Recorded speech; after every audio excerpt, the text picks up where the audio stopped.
Hello, everybody. Thanks for joining us today. I'm going to tell you a little bit about the automated pipeline strain analysis workflows that we've been developing here at the ABF. Angie, you can go to the next. Thanks.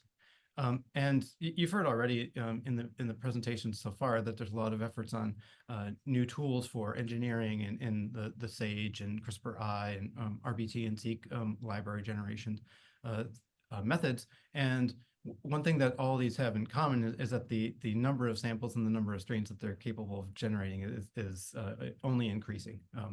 I wish we were over the hump and being able to predict so accurately that we had to test fewer strains, but we're not quite there yet. So consequently, we really focused on improving and developing high throughput protocols that really enable learning and applying the models and tools that we've also developed. So this is just an example of the typical ABF strain analysis workflow, wherein you transform your cells with the conditions and DNA that are of interest for the host of interest. It gets plated, and then colonies are picked and subsequently cultured for production of your target molecule.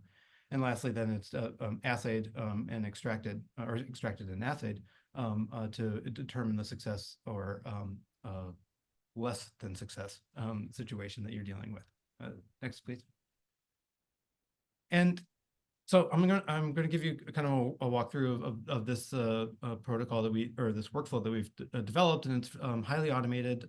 A lot of it is modular, so that it can be optimized for the given host, the given project, and the throughput that we're experiencing depending on the industry collaborators that we're working with.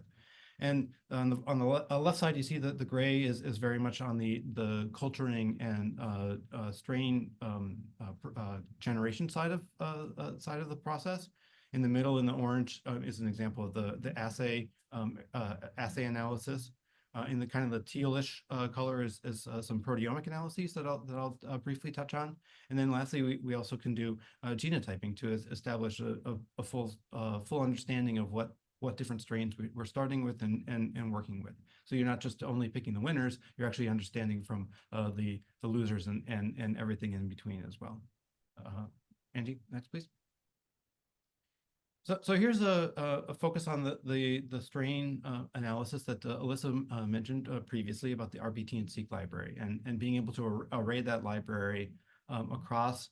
In this case, it was an example of about 1,000 colonies and across 11 plates that were then cultured overnight and then transferred for production growth in triplicate analysis. Once that was done in step 3, they were grown. Samples were taken for glycerol stocks to store all the different strains, as well as samples to do genotyping. In step 4, the samples were split after the growth period. A actual cell culture portion was taken for proteomic sample analysis, and then there's also the supernatant itself is taken to be performed in rapid fire mass spectrometry for the mucinate assay. The advantage of being able to do it in the rapid fire analysis is that you can do thousands of samples in one given day. So the sample rate is about 10 to 15 seconds per sample. And includes solid phase extraction cleanup. So you need, in this case, we're much more in the situation of diluting the culture broth into the right concentration range, followed by the online solid phase extraction and mass spectrometry analysis.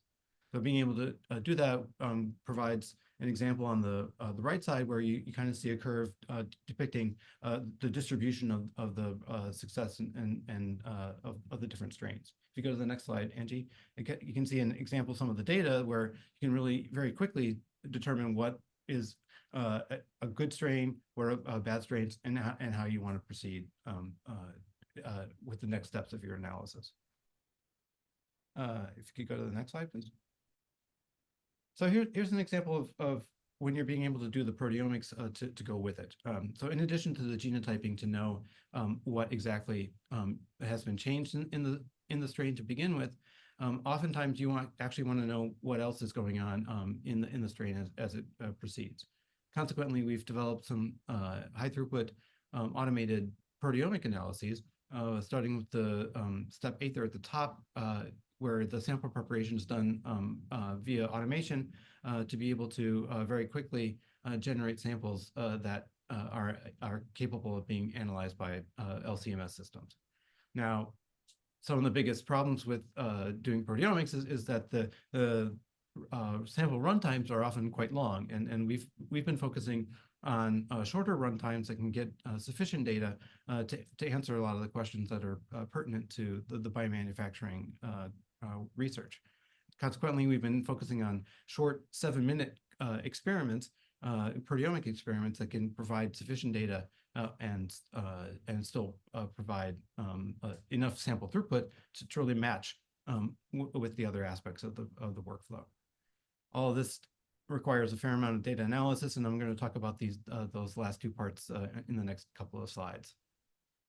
So the high throughput side of things, it really is impactful to be able to go through a couple hundred proteomic samples in a single day.